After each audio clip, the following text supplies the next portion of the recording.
Hello, good morning viewers. मैं Bunty sir आज आपके लिए डीसी मोटर का पैनल डायग्राम लेकर आया हूं। डीसी मोटर का पैनल डायग्राम आप लोग डीसी मोटर के बारे में भी पढ़ चुके हैं। पार्ट्स का असेंबलिंग भी करके हम बताएं। अब हमको डीसी मोटर को चलाएंगे कैसे? किसी पैनल के माध्यम से। किसी पैनल से हम डीसी मोटर को कैसे करें, मेरा मुख्य उद्देश्य आज का वही है। हम लोगों को एसी सप्लाई आया हुआ है। एसी सप्लाई को डीसी में कन्वर्ट करेंगे किसके सहारे? हम बताए थे पिछले क्लास में, तो ब्रिज रेक्टिफायर के साथ। तो ब्रिज रेक्टिफायर हम बनाते कैसे हैं? 4 डायोड की आवश्यकता पड़ती है ब्रिज रेक्टिफायर बनाने को। देखिए 4 डायोड को हम लोग बनाकर दिखाए हैं आपको। हम फिर से बनाकर आपको दिखा रहे हैं कि डीसी जो डायोड बनाए हैं ब्रिज रेक्टिफायर वो हम कैसे बनाए हैं। ये आपको एक बॉक्स दिख रहा होगा। बॉक्स दिखने के बाद ब्रिज रेक्टिफायर बनाने का तरीका हम बता रहे हैं आप लोग। बहुत ही आसान रहेगा, ये दोबारा भूलिएगा नहीं, लेकिन ध्यान से देखिएगा। तो पहले बॉक्स बनाना है। बॉक्स बनाने पर हम यहाँ पे पॉजिटिव कर दे, यहाँ पे नेगेटिव कर दे। ठीक है, इस तरह एक लाइन खींच ले, इस तरह एक लाइन खींच ले, यहाँ भी इस तरह लाइन खींच ले, यहाँ भी इस तरह लाइन खींच ले। इतना काम करिएगा। इसके बाद नेगेटिव के लिए इस एरो को इस तरह कर देना है। ठीक है, अब पॉजिटिव के लिए इस एरो को इस तरह कर देना है। ठीक है, ये काम हो गया। अब ये यहां पे आ जाएगा, ये यहां पे आ जाएगा। तो यहां पे हमारा एसी का इनपुट सप्लाई पड़ेगा। ठीक है, और यहां पे डीसी मेरा आउटपुट हो जाएगा। ये मेरा ब्रिज रेक्टिफिकेशन बन गया। ठीक है, वही चीज को हम यहां दिखा रहे हैं आपको बना। ठीक है, पहले आप जान ले ब्रिज रेक्टिफायर मेरा बन गया। अब इस पैनल में जो भी मटेरियल मेरा लगा हुआ है उस मटेरियल के बारे में हम थोड़ा जानेंगे। और स्टार्टिंग से चलते हैं। तो पॉइंट जो है मेरा एसी इनपुट सप्लाई को दर्शा रहा है, जो कि मान लिया जाए इसे हम फेज मान लेते हैं और इसे न्यूट्रल मान लीजिए। ठीक है, इसे फेज या न्यूट्रल मान लीजिए। इसके बाद ये फेज सप्लाई तो पहचान लिए एसी का फेज न्यूट्रल। अब ये जो सामान लगा हुआ है इसका नाम है डीपीएमसीबी, डबल पोल का एमसीबी। दोनों एक साथ ट्रिप करेगा, दोनों एक साथ ऑन होगा। ठीक है, उसके जस्ट ऊपर मेरा है ब्रिज रेक्टिफायर, जिसके बारे में हम बताएंगे। ठीक है, उसके जस्ट ऊपर है हमारा वोल्ट मीटर। देखिए वोल्ट मीटर हम यहाँ डीसी का इस्तेमाल किया क्योंकि सप्लाई मेरा डीसी में कन्वर्ट हो जाता है, इसलिए डीसी वोल्ट मीटर का हम इस्तेमाल करेंगे यहाँ। ठीक है, डीसी वोल्ट मीटर की पहचान सबसे आसान तरीका है, उसका जो निडिल होता है ना, आसान तरीके से पहचानने के लिए जो डीसी मोटर का निडिल जो कांटा जिसे हम लोग बोलते हैं, वो कांटा जो होगा बहुत ही पतला होगा। ठीक है, तो पतले कांटे वाले जो मीटर होंगे वो डीसी का होगा। आपको सिंबल से भी तो पकड़ लीजिएगा, ये तो है, लेकिन आसान तरीका से पकड़ने का है। सिंबल नहीं लिखा हुआ है तो हम पकड़ लेंगे। लेकिन कुछ मीटर ऐसा होते हैं वोल्ट मीटर जो एसी में भी काम करेंगे और डीसी में भी काम करेंगे, उसमें दोनों सिंबल वहां पे दिए रहेंगे। तो वोल्ट मीटर लगता कहाँ है? तो वोल्ट मीटर विद्युत धारा का पैरेलल क्रम में लगता है।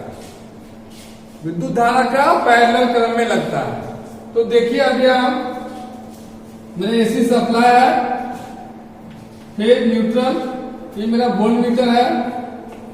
ठीक है, इसमें यहां कनेक्ट, इसे यहां कनेक्ट कर दिया हुआ मेरा पैरेलल क्रम। तो वोल्ट मीटर इसी क्रम में लगेगा, इसे न्यूट्रल और फेज दोनों चाहिए। ठीक है, अब तो मेरा वोल्ट मीटर तो हो गया। अब आ रहा इंडिकेटर। इंडिकेटर जो होता है ये भी विद्युत धारा के पैरेलल क्रम में लगता है। ठीक है, देखिए ये मेरा फेज, ये न्यूट्रल, ये मेरा इंडिकेटर, इसे हम इस तरह कनेक्ट कर सकते हैं। ये भी मेरा पैरेलल में लग गया। ठीक है, अब ये मेरा आ गया एम्पियर मीटर। एम्पियर मीटर ये भी क्या है, डीसी का है, एसी में भी आता है। अभी हम फिर बना रहे एम्पियर मीटर कैसे लगता है। ये मेरा एम्पियर मीटर, ये मेरा फेज सप्लाई, ये मेरा न्यूट्रल सप्लाई। यहां पे हम फेज दिए, अब कोई लोड होगा उसको सीरीज में, जैसे मेरा मैंने एक बल्ब को लगा कर दिया, ठीक है। तो एम्पियर मीटर कहां लगा, सीरीज में। ये तीनों का अलग अलग दिखा दी। अब ये मुख्य पार्ट है इस पैनल का, ये मुख्य पार्ट है 3 पॉइंट स्टार्टर। स्टार्टर के बिना मोटर हम लोग चला तो सकते हैं, लेकिन सक्सेस नहीं है, मोटर खराब भी हो सकता है। स्टार्टर लगाना अति आवश्यक है, स्टार्टिंग करंट को कम करके चलाता है, ठीक है। स्टार्टर का अति आवश्यक रोल है। यहाँ पे हम 3 पॉइंट स्टार्टर लगा रहे हैं, क्योंकि ये हमारा शंट मोटर का इंटरनल डायग्राम को हम दर्शा रहे हैं। इस वजह से हम यहाँ पे शंट मोटर को लगाए 3 पॉइंट स्टार्टर के साथ। ये आप देख लिए पैनल के बारे में। अब हम इसे कनेक्शन करेंगे। कनेक्शन को आप ध्यान दीजिएगा, सब सामान के बारे में पढ़ चुके, कनेक्शन में करके जाओगे। फेज सप्लाई को हम इसमें कनेक्ट कर सकते हैं एमसीबी में, और न्यूट्रल को इसमें कनेक्ट कर दिए। अब कनेक्ट करने के बाद ये 2 पॉइंट मेरा हुआ, एसी सप्लाई हम यहां पे दे दिए, ये सप्लाई को हम यहां दे दिए।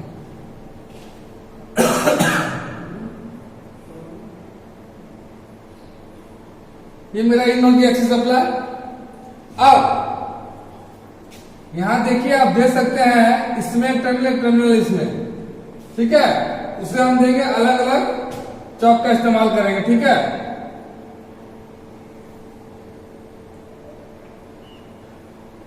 एक चीज आप ब्रिज रेक्टिफायर में ध्यान, कैपेसिटर को लगा दें तो मेरा डीसी करंट प्यूरिफायर होके जाएगा, उसे हम लगा सकते हैं। देखिए यहां डीसी मेरा मिल रहा है, वहां पे हम कैपेसिटर को लगा देंगे इस तरह, तो हम यहां पर भी लगा सकते हैं। मेरा मोटर चल जाएगा उसमें भी, लेकिन हम इसे लगाएंगे तो प्यूरिफाई करके जाएगा डीसी, ठीक है। अब ये माइनस टर्मिनल है मेरा डीसी का, हम यहां पे अलग कलर से निकाल रहे हैं। ये देखिए, ये क्रॉस का चिन्ह होता है, ठीक है। सिंबल में आपको बताएंगे हम, ये क्रॉस का चिन्ह होता है।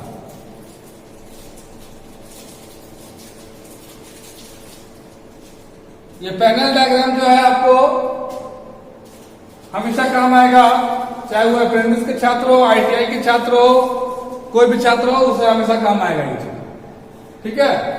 अब हो सकता है कि आपके घर में भी है जॉगर मशीन, उसमें भी आप कनेक्शन करके चला सकते हैं, उसमें भी है रहता है, ठीक है। इलेक्ट्रॉनिक पार्ट उसमें ऐड है जिसका स्पीड को कंट्रोल किया जाता है, ठीक है। अब हम यहां से इंडिकेटर को सप्लाई देंगे, तो इस माध्यम से यहां कनेक्ट कर दिए और सप्लाई हम ऊपर से निकाल कर यहां दे दिए, जिससे मेरा इंडिकेटर में भी सप्लाई पहुंच गया। अब उसी सप्लाई को हम लोग एम्पियर मीटर में डालेंगे, तो एम्पियर मीटर में इस तरह मिल कर दिए, मेरा सप्लाई आ गया। अब यहां से हम सप्लाई को निकालकर डायरेक्ट शंट में भी ला सकते हैं, तो जब आप लाइन में लाएंगे, ठीक है, तो यहां का सप्लाई हमें इधर लाना होगा, ठीक है। तो हम चलिए, एम्पियर मीटर में फेज है, देखिए फेज के माध्यम से आ रहा है, इस कारण से हम इधर जोड़ेंगे, ठीक है। अब यहां से जो एम्पियर मीटर में सप्लाई निकल रहा है, ये हमारा एल में जाएगा, L4 line, F4 armature, F4 field, समझ रहे ना। तो अभी हम आर्मेचर का एक टर्मिनल को इस पे हम लोग जोड़ दिए आसानी से, और फील्ड का एक वायर को हम लोग इस पे जोड़ दिए आसानी से। यहां तक कोई समस्या हम लोग को नहीं होगा, ठीक है। अभी ब्रेक करके वहां रखे हुए है, ठीक है। अब इस दोनों टर्मिनल को हम लोग शॉर्ट कर सकते हैं, ठीक है। ये शॉर्ट कर दिए, क्योंकि पैरेलल में शंट मतलब पैरेलल भी होता है, शॉर्ट कर दिए। अब ये सप्लाई को यहां हम दे देंगे, ये सप्लाई को हम यहां पे आसानी से दे देंगे। मेरा आर्मेचर में सप्लाई पहुंच गया है, एक सप्लाई मेरा स्टार्टर के माध्यम से पहुंचेगा, और स्टार्टर के माध्यम से हम इस यहां से कनेक्शन को निकालकर एल वाले टर्मिनल में जोड़ देंगे, जिससे मेरा स्टार्टर में सप्लाई एल पहुंच गया और फिर दोनों आपस में हम लोग शॉर्ट डायरेक्टली अभी स्टार्टर चलाएंगे बिना स्टार्टर के, तो यहाँ पे हम शॉर्ट लगा के एल सप्लाई को दे देंगे मेरा स्टार्टर से। मेरा विदाउट स्टार्टर मेरा मोटर चलेगा, लेकिन हम लोग को स्टार्टर से चलाना है, इस वजह से स्टार्टर का 2 टर्मिनल जो है मोटर का स्टार्टर में इन करेगा, जो नेचर वाला ए में जाएगा, फील्ड वाला एफ में जाएगा। ये प्रतिक्रिया हमें करना होगा। ये मेरा फाइनल डायग्राम बनके रेडी हो गया है। हाँ, अब थोड़ा समझ लीजिए, शंट फील्ड का जो वाइंडिंग होता है पतले तार और अधिक टर्न्स वाला होता है, ये हमेशा याद रखिएगा। आर्मेचर ए लिखा हुआ है और आप देख सकते हैं कि कार्बन ब्रश का ये सिंबल है कार्बन का, ठीक है। आर्मेचर से निकला हुआ सप्लाई को हम A1 A2 से सूचित किए हुए हैं, और सन फील्ड का सप्लाई निकला हुआ SH1 से और SH2 से हम सूचित किए हुए, इस चीज को भी ध्यान दीजिएगा। और एक आर्मेचर का एक टर्मिनल ए में जुड़ गया, फील्ड डायरेक्ट में ए में जुड़ गया, स्लिप में स्टार्टिंग थी, ठीक है। जिस प्रकार आप देखिए मेरा कनेक्शन बनकर रेडी है। ये मेरा जो आज का वीडियो है panel diagram of DC shunt motor का, डीसी शंट मोटर का मेरा ये वीडियो है पूरा। आपको बहुत अच्छा लगा होगा, आपको समझ में आया, जहां समझ में नहीं आया होगा आप उनको कमेंट बॉक्स में जरूर लिखें, ताकि हम आपको और अच्छे से समझा सकें, ठीक है। आज के लिए यहीं तक, नेक्स्ट वीडियो नेक्स्ट क्लास में मैं लेकर आऊंगा। धन्यवाद।